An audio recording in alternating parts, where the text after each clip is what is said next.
শ্রীকৃষ্ণ আমাদের হিন্দু সনাতনীদের যে ভগবান শ্রীকৃষ্ণ, এই শ্রীকৃষ্ণ কত বছর বেঁচে ছিলেন? শ্রীকৃষ্ণ সাধারণত হিন্দু পুরাণ ও মহাভারতের ভিত্তিতে 125 বছর বয়স পর্যন্ত বেঁচেছিলেন। বিস্তারিত ব্যাখ্যা অনেক কিছুই বলা যায়।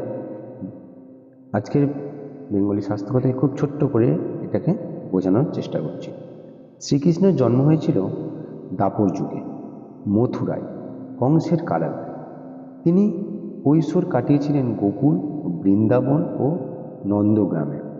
পরে তিনি মথুরার কংসকে বধ করেন ও দ্বারকায় রাজ্য স্থাপন করেন। মহাভারতে যখন যুদ্ধের সময়, তখন শ্রীকৃষ্ণের বয়স ছিল আনুমানিক 89 থেকে 90 বছর বয়স।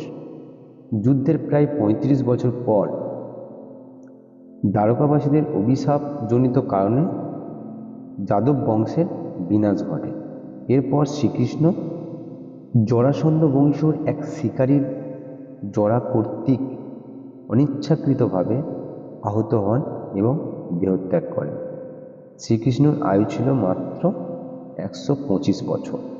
তার তথ্য মূল পুরাণ ইতিহাস ভিত্তিক এবং ঐতিহাসিকভাবে নিশ্চিত নয়, তবে হিন্দু ধর্মগ্রন্থ ও ভক্তিমূলক সাহিত্যে এটা প্রচলিত আছে।